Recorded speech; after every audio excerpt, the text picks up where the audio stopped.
Hello दोस्तों, आप सभी का हमारे चैनल स्टडी रूप एजुकेशन में स्वागत है। आज के इस वीडियो में हम भारत के चट्टानों की स्थिति और उनकी विशेषताओं के बारे में देखेंगे कि भारत में किन किन क्षेत्रों में किस प्रकार की चट्टान पाई जाती है, उस चट्टान में कौन से खनिज पाए जाते हैं और उन चट्टानों का विस्तार किन किन क्षेत्रों पर है। तो चलिए स्टार्ट करते हैं। सबसे पहली प्रकार की चट्टान होती है, उसे कहा जाता है आपका आग्नेय चट्टान।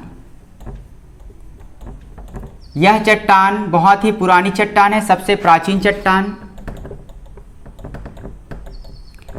और इसी चट्टान से जो दूसरे अन्य चट्टान हैं उन्हीं का निर्माण हुआ है। जब पृथ्वी अपनी आरंभिक अवस्था में थी तो उस समय जो लावा होते हैं उनसे जिस मिट्टी का निर्माण होता है उसे ही कहा जाता है आपका आग्नेय चट्टान। आग्नेय चट्टान एक प्रकार की प्राचीन चट्टान है और इस चट्टान को प्राथमिक चट्टान कहा जाता है। प्राथमिक इसलिए कहा जाता है क्योंकि इसी चट्टान से जितने भी अन्य चट्टानें हैं उनका निर्माण होता है। तो भारत में सर्वाधिक क्षेत्र में आग्नेय चट्टान का विस्तार है। भारत के सबसे पहले हम चर्चा करते हैं कि आग्नेय चट्टान का विस्तार जो है, यहाँ पर आप देख सकते हैं कर्नाटक, आंध्र प्रदेश, मध्य प्रदेश, छत्तीसगढ़, उत्तर प्रदेश, ये आपका थोड़े थोड़े ऐसे क्षेत्र हैं जो तटीय क्षेत्र है, वहाँ पर आग्नेय चट्टान का विस्तार है। यह चट्टान किसी एक स्थान पर आपका केंद्रित नहीं है, ये अलग अलग भागों में छोटे छोटे रूपों में विस्तारित है। दूसरी चट्टान होती है आपका धारवाड़ चट्टान।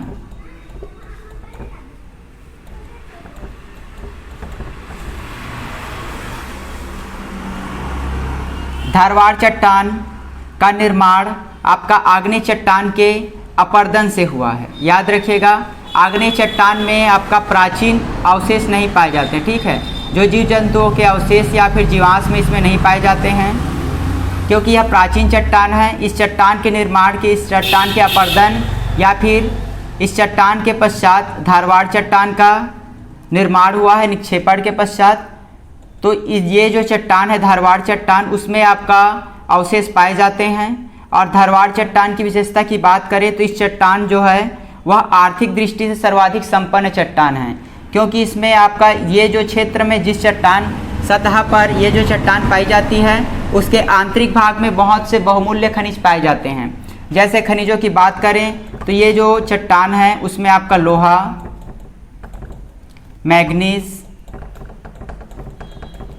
टीन, ये सब आपकी जो आर्थिक दृष्टि से महत्वपूर्ण धातुएं पाई जाती है। धारवाड़ चट्टान के विस्तार की बात करें तो धारवाड़ चट्टान का विस्तार जैसा मैंने बताया कि लोहा वाले क्षेत्र, तो कर्नाटक का अगर आप देखोगे, कर्नाटक में कुछ क्षेत्र ऐसे हैं जैसे कर्नाटक का बेलारी क्षेत्र, कर्नाटक का कुंद्रेमुख क्षेत्र, यहाँ पर आपका लोहे सर्वाधिक मात्रा में पाए जाते हैं। तो यहाँ पर आपका धारवाड़ चट्टान का विस्तार है।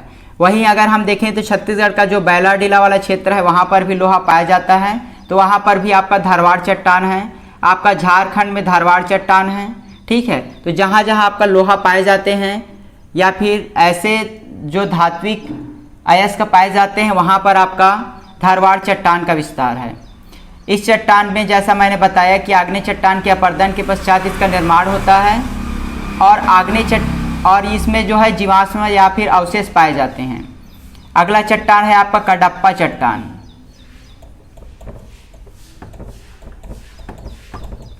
धारवाड़ चट्टान का इसका जो नामकरण है वो कर्नाटक का एक जिला है धारवाड़, उसी के नाम पर रखा गया है। अगला है कडप्पा। इस चट्टान का नामकरण आंध्र प्रदेश के एक जिला है, एक जगह है, उसके आधार पर इस चट्टान का नाम रखा गया है कडप्पा चट्टान। कडप्पा चट्टान का निर्माण आपका धारवाड़ चट्टान के निक्षेपण से होता है। और कडप्पा चट्टान की विशेषताओं की बात करें तो कडप्पा चट्टान में आपका मूल रूप से चूना पत्थर, जिप्सम, ये सभी धातु पाई जाती है। तो इसका जो विस्तार है वो मूलतः आपका मध्य प्रदेश, छत्तीसगढ़ और राजस्थान में है, ठीक है। ऐसे क्षेत्र जहाँ पर आपका चूना पत्थर सर्वाधिक मात्रा पाए जाते हैं तो वहाँ पर स्थित है आपका कडप्पा चट्टान। इसके बाद हम अगला देखते हैं विंध्यन चट्टान। विंध्यन का नामकरण जो विंध्याचल पर्वत है जहाँ पर ये प्रकार की चट्टान पाई जाती है जिसे विंध्यन चट्टान कहा जाता है। विंध्यन चट्टान में आपका मूल रूप से चूना पत्थर और लाल बलुआ पत्थर पाई जाती है, ठीक है। लाल बलुआ पत्थर या फिर चूना पत्थर पाई जाती है, इसका विस्तार इस क्षेत्र पर है। अगला है आपका जो पांचवा प्रकार होता है, पांचवा प्रकार है आपका दक्कन। जो दक्कन चट्टान होती है उसका विस्तार, इसकी विशेषता की बात करें तो यह एक प्रकार की आग्नेय चट्टान होती है जो पृथ्वी का वर्तमान स्वरूप के निर्माण के पश्चात जब ज्वालामुखी से लावा निकले तो उसी से इस दक्कन चट्टान का निर्माण हुआ है। दक्कन चट्टान के जो क्षेत्र हैं वहाँ पर काली मिट्टी पाई जाती है। काली मिट्टी कपास के उत्पादन के लिए सर्वाधिक उपयुक्त मिट्टी होती है। तो इसका जो विस्तार है वो यहाँ पर है। जो आपका महाराष्ट्र वाला क्षेत्र है, छत्तीसगढ़, मध्य प्रदेश का और कर्नाटक का जो उत्तरी क्षेत्र है, यहाँ पर दक्कन चट्टान पाई जाती है। दक्कन चट्टान गोंडवाना जो हिस्सा है वहाँ का सबसे बड़ा क्षेत्र है।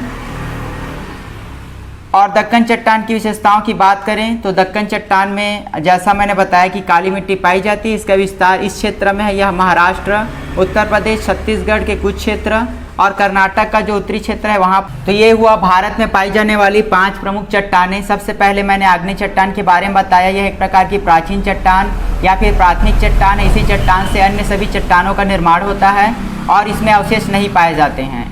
दूसरा चट्टान है आपका धारवाड़ चट्टान। धारवाड़ चट्टान आर्थिक दृष्टि से सर्वाधिक संपन्न चट्टानें होती हैं क्योंकि इन चट्टान के नीचे में आपका बहुत जो धात्विक खनिज होते हैं वे सब पाए जाते हैं।